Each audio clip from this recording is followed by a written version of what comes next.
let's pop one out for Team Slovakia, because yesterday, as we had said in the video talking about Connor Bedard, we watched probably what was, I'm going to call, the best hockey game I'd ever seen. Like, I know, from a technical standpoint, this definitely wasn't the best game ever. There were mistakes made on both sides, but that added to the emotional intensity. That's why Canada versus Slovakia was a fun game, because the stakes were stacked against Canada from the moment it became a 3-3 game. They were getting goal lead, and they overcame it in overtime, because Connor Bedard is amazing. In terms of the best played hockey game, I think that honor probably belongs to... Oh, do I want to say 2014, Canada versus Sweden, the gold medal game? That was probably a perfect hockey game in every sense of the word in terms of one team's approach to defeating the other. But in terms of entertainment, in terms of my emotional investment, this was probably it. Canada versus Slovakia yesterday, where Canada ultimately ends up on top and heads to the semifinals as a result. Now, Team Slovakia is eliminated, and what I wanted to do in this video was talk about the number one omission that was made for this team. Talk about how the Montreal Canadiens had a choice to dictate at their hands what their guy would be able to do in this... How long did the World Juniors last for Team Slovakia? Okay, it wasn't only like 2 weeks, there were training camps involved, so maybe 3 weeks-ish of a period extending back into the mid-part of December. What the Montreal Canadiens ultimately decided to do with their guy, and how much this robbed the Slovak team. Now, before we get into it, of course, I understand that when it comes to the guy we're talking about, Juraj Slafkovsky, the Montreal Canadiens are the ultimate grandmaster here. They had the keys to the car, they had the rights to do whatever they want, and I don't think anybody's going to go out there and say that that sort of system is wrong. The NHL teams have the option to do what they want with their players because they're under contract with their teams. It's fine, it's whatever, that's what it's always been like, right? We only saw a few players like Wright and Gauthier actually get loaned out from their NHL teams, but that's neither here nor there. Let's talk about Juraj Slafkovsky and what he accomplished in the past little while. So what I wanted to do was take a look at a timeline starting from December, let's say December 14th. I couldn't find the exact details of what Team Slovakia did to prepare for the tournament, but what I did find was Team Canada and their preliminary training camp schedule. This kicked off on Wednesday, December 14th, so for the sake of keeping things consistent, let's just go back to around then. The Montreal Canadiens played Juraj Slafkovsky in a game on December 14th against the Ottawa Senators, wherein he had an assist. It was a 3-2 loss, and unfortunately was Game 1 in a very bad stretch of Canadiens play in terms of their results. The next game saw Juraj Slafkovsky post up 0 points in the 5-2 loss against Anaheim, 0 points in the 5-1 loss against Tampa Bay, 0 points in the 3-2 overtime win against the Coyotes, 0 points in the 2-1 overtime loss to the Avalanche, 0 points in the 4-2 loss to Dallas, 4-1 loss to Tampa, 7-2 loss to Florida, and 9-2 loss to the Capitals.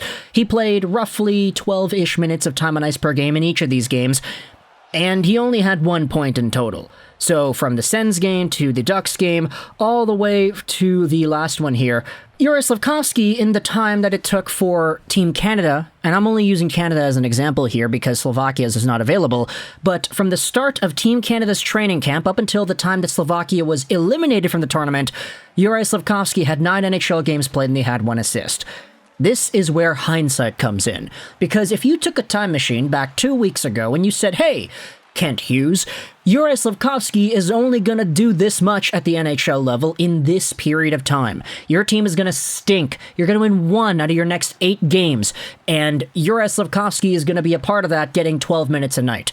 Do you want to see him go through that, or would you want to send him to the World Juniors instead?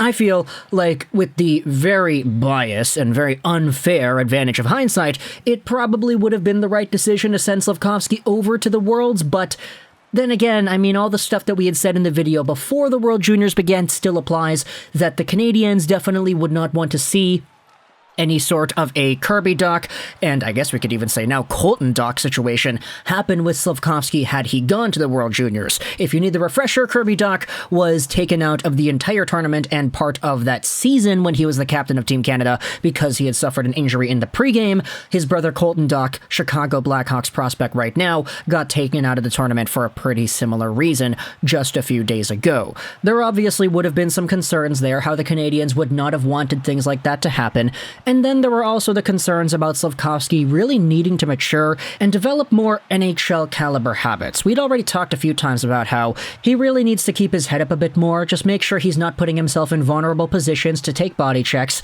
and if he spends 2, 3, 4 weeks at the World Junior Training Camp playing with guys that are younger than him, or not younger than him, he's only 18 years old, playing with guys in his age range that don't really have the same NHL frames and maturity, he might just get into the habit of not really putting his head up again. And that may be a little bit of a setback in terms of the development standpoint of his career. Now, on the bright side, if you wanted to talk about what Slafkovsky could have added to a Slovak team that was actually pretty good already, then I feel like we could have a conversation about that all day long. Slovakia had a sneakily good team, and a lot of us were saying that heading into the tournament that, hey, the caliber of players on this squad, sure, they might have an NAHL goalie, sure, they might not have too many names that you're familiar with, but the ones that you are familiar with, hey, these guys, they make an impact. Simon Nemec was the 2nd overall pick. You have Filip Mesar, another first-round guy from the 2022 draft. If you had Juraj Slafkovsky on top of that, there's no doubt in my mind that Slafkovsky playing against other younger kids in an international setting, especially with the experience he has gotten from playing on NHL-sized surfaces the past few weeks, it probably would have allowed him to play a super comfortable game where he's able to dominate, he's able to play well on the boards, he's able to make the right reads, and just take things as they come. Maybe he would have even unlocked more of that scoring edge that he had had at the Olympic Games earlier last season. The Olympic Games, the regular World Championships for the men, he was a beast in each of those tournaments, and so thinking about Slafkovsky and how he could have performed in the World Juniors, where it is the Worlds again, but it's for kids under the age of 20, this could have been a really good coming out party for Slafkovsky to make an impact and show off in the best way possible. Heck, you talk about how the Slovaks beat Team USA 6-3. Very big upset win in the minds of a lot of American fans. But if you had watched the game, Slovakia was the better team. Then you had yourselves the game against Canada yesterday. Sure, they were outshot by double. Sure, they had a whole bunch of penalties that were given out towards the end delay of games, cross-checking, things that you probably could prevent. But they played a hard game and they kept in it. Slafkovsky might have been the one piece needed for this team to actually overtake Canada and win. Maybe. I mean, of course, I'm a Canadian dude. Not by blood, but by citizenship. I should go out there and disclaim that. I'm a Canadian dude. I like seeing Canadian hockey teams win. I like seeing Conor Bedard do what it was that he was able to do. But boy, would it have been fun to see Juraj Slafkovsky on that stage. Slafkovsky, Mesar, and Nemec each all making an impact in the World Juniors right after they had gotten drafted. For Juraj, he probably is not ever going to see World Junior action for the rest of his career because he didn't make the team last summer. He didn't participate. He didn't want to. Then you also had yourselves the World Junior stint that he had 2 seasons ago in 2021, where he had 0 points in the 5-game sample that he had. Now, he was only 16 at that time, great, but Conor Bedard's 16 right now. Look at what he's doing as the #1 player at the Worlds this season. And so, with hindsight included, it's definitely a shame that Juraj Slafkovsky was not able to participate at the World Juniors, and I think just trying to imagine what that would have been like. I think that's a pretty fun exercise, right? Where would he have played? How would he have done against Shane Wright? How would he have done against Conor Bedard? I know Slafkovsky is a winger and Bedard was a center, so it's tough to find matchups there, but you take a look at what Nemec got into when it came to scrumming it up, giving cross-checks and getting put in the box because of it towards the end of regulation. I want to see what Slafkovsky's overall demeanor would have been like. I want to see how he would have taken control of Slovak offensive pressure. I want to see how he would have cycled it, and I wanted to have seen his shot. Because he doesn't really shoot all too much at the National Hockey League level. I mean, you take a look at the game log he had, sure, he had 2 shots against Washington, 1 against Tampa Bay, and then he went shotless until the Anaheim game where he had 1. He doesn't shoot all too much, and that's unfortunate. But maybe a tournament like this would really have been what was needed to give him that confidence to get that up again.